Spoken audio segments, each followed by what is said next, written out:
ख़वातीनो हज़रात, मैं हूँ अनीता बशीर और मेरी तरफ से तमाम देखने वाले व्यूवर्स को सलाम। उम्मीद है आप सब खैर आफियत से होंगे। नाजरीन, कई महीनों से पूरी दुनिया एक बड़े मसले से दो चार है।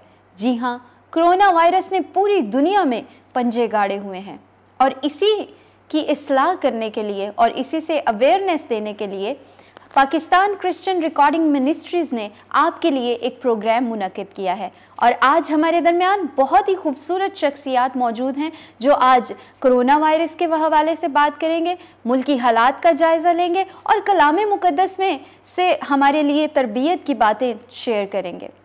हमारे साथ बहुत ही मोअज़्ज़ज़ हस्ती मौजूद हैं, जनाब डॉक्टर आतिर याकूब।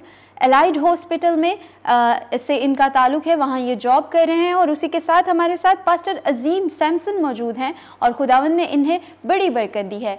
डॉक्टर साहब, आपको हम अपने प्रोग्राम में खुश आमदीद कहते हैं। बहुत शुक्रिया जी आपका अनीता, आपने मुझे अपने प्रोग्राम में बुलाया और मैं पाकिस्तान क्रिश्चियन रिकॉर्डिंग मिनिस्ट्री का शुक्रगुज़ार हूँ कि उन्होंने मौका दिया कि मैं पब्लिक अवेयरनेस दे सकूँ और अपना मैसेज जो है लोगों तक पहुंचा सकूं। Thank you so much. हम आपका शुक्रिया अदा करते हैं कि आप हमारे शो का हिस्सा बने हैं। पादरी साहब, आपके लिए बहुत हम खुदावन की भी शुक्रगुजारी करते हैं, आपकी भी शुक्रगुजारी करते हैं कि आज आप हमारे दरमियान मौजूद हैं और कैसा लग रहा है आज आपको लोगों के साथ व्यूज़ शेयर करते हुए। थैंक यू सो मच जी, thank you so much for having me. हमेशा ही ये खुशी की बात होती है कि लोगों के साथ बात की जाए और खुशी तब और भी बढ़ जाती है जब ये बात खुदा के कलाम मुक़द्दस के ताल्लुक़ से है और मैं PCRM का शुक्रगुज़ार हूँ कि उन्होंने मुझे मदऊ किया है ताकि इस इम्पॉर्टेंट इशू पे हम बात कर सकें। Thank you so much. Doctor साहब, सबसे पहले मैं आपसे पूछना चाहूँगी कि मौजूदा सूरत हाल क्या है कोरोना वायरस के हवाले से? अगर हम अपने मुल्क को लेके चलें तो हमारे मुल्क में इस वक्त ये पीक चल रही है कोरोना की। अगर हम फैसलाबाद को देखें तो फैसलाबाद में राइट नाउ तकरीबन 180-200 पेशेंट्स हैं और जो हमने क्वारंटाइन सेंटर बनाया है वो गुलाम अहमदाबाद जनरल हॉस्पिटल है। वहाँ पे इस वक्त 61 पेशेंट दाखिल हैं, जिसमें से 8 या 10 पेशेंट जो वेंटिलेटर पे हैं और डेथ टोल भी बढ़ता जा रहा है ओवरऑल भी हम देखें। और दूसरे नंबर पे ये है कि हमें इस चीज़ को मद्देनज़र रखना चाहिए कि कोरोना वायरस जो है वो डेडली वायरस है, इसका अभी तक कोई इलाज नहीं है। तो पाकिस्तान में ये केसेस बढ़ते जाएंगे, हमारी पीक चल रही है, अगले 4 से 6 हफ्ते हमारे लिए बहुत ख़तरनाक है। कोशिश करें कि सोशल डिस्टेंसिंग को मेंटेन करें।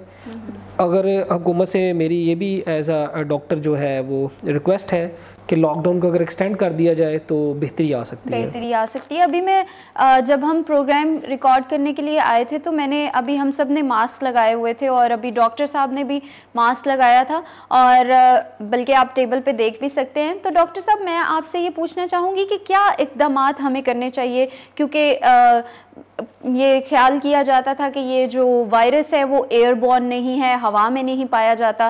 तो आप क्या कहते हैं इसके बारे में और अभी क्या जो हेल्थ ऑर्गेनाइजेशन है उनका क्या कहना है इस वायरस के हवाले से? जी, पहले तो WHO की रिपोर्ट आई थी आज से 2-3 माह पहले कि ये एयरबॉर्न है जी, कि ये अगर इसके ड्रॉपलेट्स जो है वो हवा में सस्पेंड रहते हैं तकरीबन 8 से 10 घंटे। फिर दोबारा उन्होंने रिपोर्ट आई कि ये एयरबॉर्न नहीं है, क्योंकि अभी कोई अथेंटिक रिपोर्ट, कोई एविडेंस बेस्ड रिसर्च नहीं हुई। लेकिन ये है कि इसका एक ही हल है प्रिवेंशन का कि वो आप खुद मास्क पहने, क्योंकि आपको नहीं पता कि आपके साथ वाला जो है वो एट दैट टाइम इन्फेक्टेड है कि नहीं।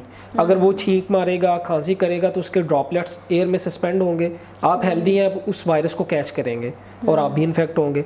तो कोशिश यही करें कि मास्क पहने और दूसरों को भी बताएं कि मास्क पहनना बहुत ज़रूरी है।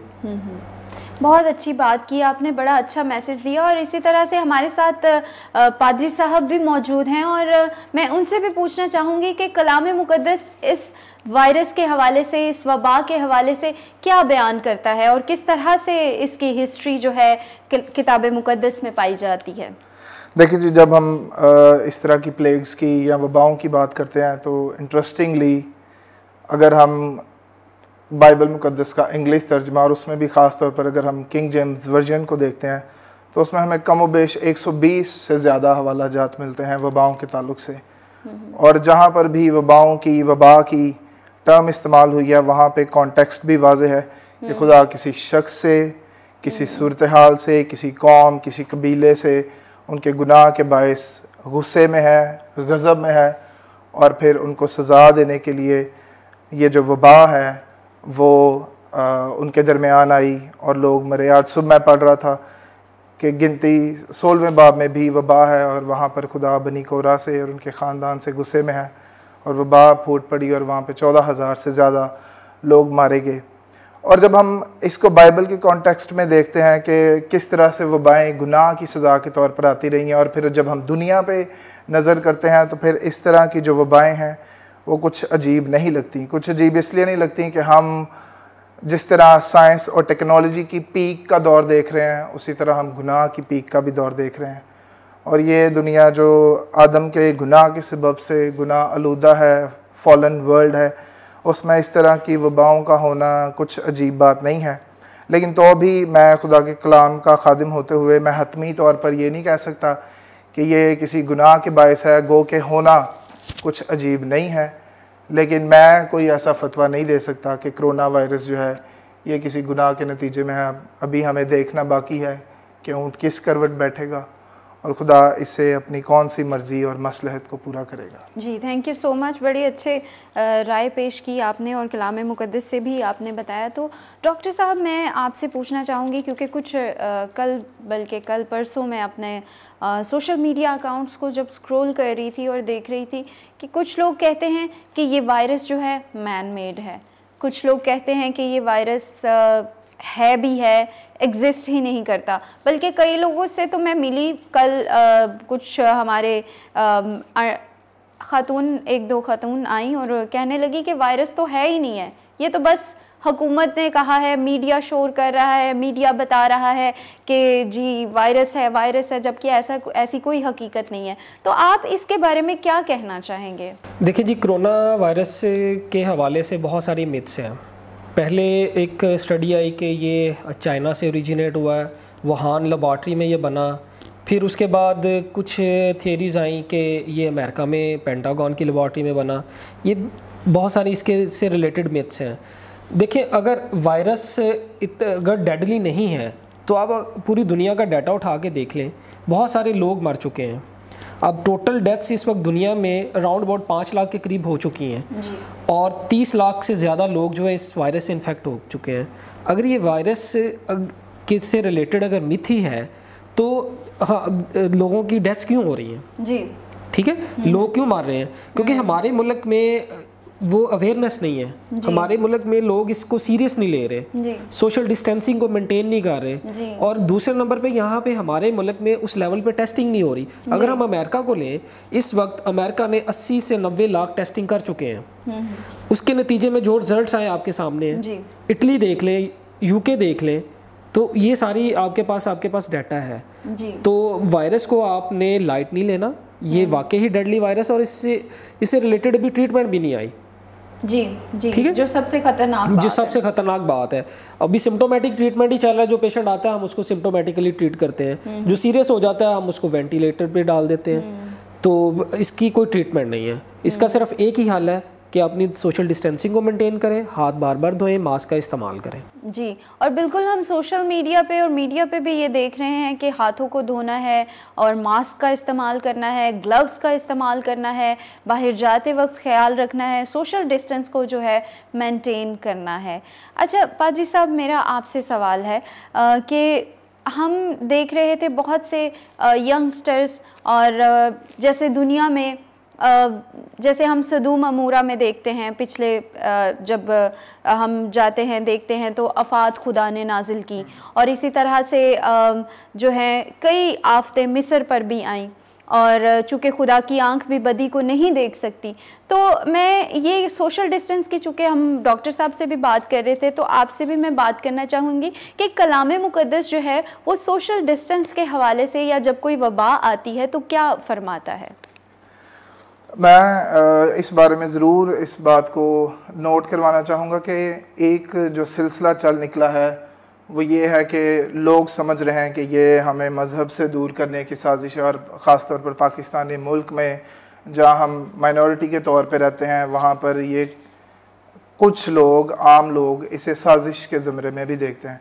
लेकिन मैं कहना चाहूँगा एक बात याद रखें, ये हुकूमत की तरफ से कोई परसिक्यूशन नहीं है, ये कोई इज़ारसानी नहीं है, वो ममालिक भी जो सपोजिडली क्रिश्चियन ममालिक हैं और वहाँ पर ज़्यादातर तादाद मसीही लोगों की है, वो ममालिक भी इस वक्त वहाँ पर भी गिरजाघर बंद पड़े हैं, कॉन्फ्रेंसेस कैंसिल हुई हैं, सेमिनरी क्लासेस बंद हैं, इसलिए कि ये एक वाहिद टूल है हमारे पास, जैसे डॉक्टर साहब जिक्र कर रहे थे। और जब हम चर्चेज़ की सूरत हाल देखते हैं तो वहाँ पर भी गैदरिंग है, और जिस तरह इस वायरस ने ख्याल नहीं किया कि कौन सा मुल्क तरक्की याफ्ता है, कौन सा मुल्क पसमानदा है, कौन अमीर है, कौन गरीब है, इसने बिला तफरीक सबको मुतासिर किया है। इसलिए चर्चेज़ में भी लोगों को मुतासिर करना कोई अजीब बात नहीं है, और हालात को मद्देनज़र रखते हुए मैं समझता हूँ ये मुनासिब है कि गिरजाघर भी कुछ अरसे के लिए बंद किए गए हैं। और अच्छी बात यह है कि हम सिर्फ चर्च तक दुआ और इबादत करने के पाबंद नहीं है, हम घरों पर आज़ाद हैं दुआ करने के लिए, बाइबल पढ़ने के लिए, ख़ानदानी रफ़ाकत के लिए। तो इसलिए सोशल डिस्टेंसिंग को मैं इस ताल्लुक़ से इसका यही जवाब देना चाहूँगा कि ये मुनासिब है, बेहतर है कि गिरजाघर भी बंद हैं और हम दूरी इख्तियार की है जी, बिल्कुल बिल्कुल, और बड़ी खूबसूरत बात की। और मैं ये भी कहना चाहूँगी कि कलाम मुक़द्दस की एक आयत है कि जब तक मेरा गज़ब टल ना जाए तो तू अपने खैमे में रहना। तो ये हमें इसकी तलकीन जो है वो कलाम भी करता है। तो मैं समझती हूँ कि सोशल डिस्टेंस रखना ज़रूरी है, चाहे वो चर्चेज़ में है, चाहे वो घरों में है। और मेरा ईमान है कि हम जिस भी अकीदे पर ईमान रखते हैं, अगर हम खुदा को घर पे ही पुकारेंगे तो वो हमारी दुआओं को सुनता है, और जब तक उसका गज़ब नहीं टल जाता तब तक हमें अपने खैमे में रहना है। जी डॉक्टर साहब, मैं आपसे पूछना चाहूँगी, मैं कई लोगों को मास्क पहने देखती हूँ, तो मास्क अक्सर वो उतारते भी हैं, तो वो उतारते भी इस तरह से हैं कि उसी तरह से रोल करके उससे मुंह साफ कर लिया, या समटाइम्स उसी को ही पॉकेट में रख लिया। तो मास्क किस तरह का हमें पहनना चाहिए, और क्या आम मास्क भी उतना ही प्रोटेक्ट करता है जितना हम सर्जिकल मास्क या फिर N95 मास्क प्रोटेक्ट करता है? देखिए जी, इस वक्त मार्केट में 3 तरह के मास्क अवेलेबल हैं, उसमें N95 तो अवेलेबल नहीं है जी, जो कि वो 100% प्रोटेक्शन है। फिर चाइना से आ रहा है KN95, उसके बाद सर्जिकल मास्क हैं, कुछ लोग कपड़े का मास्क भी इस्तेमाल कर रहे हैं। जो सर्जिकल मास्क है वो उसकी एफिकेसी 95% है। ये जो मैं आपको दिखा देता हूँ। जी जी, मैं बल्कि देख रही थी आप लाए थे। ये सर्जिकल मास्क है, ठीक है। इसको पहनने का, इसके अंदर 3 लेयर्स हैं, इसके अंदर फिल्टर है।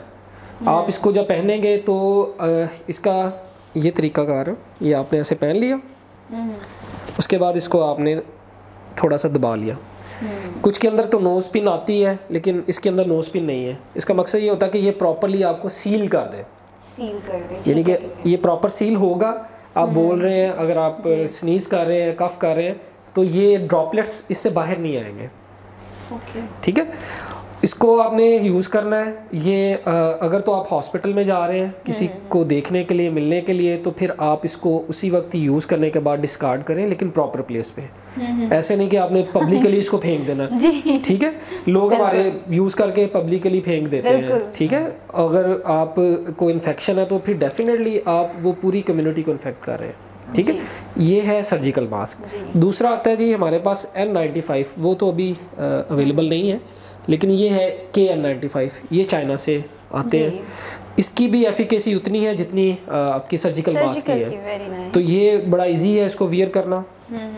आप इसको ऐसे कर लें, ये भी उसी तरह ही सील बनाएगा जिस तरह आपका सर्जिकल मास्क बना रहा है, ठीक है जी।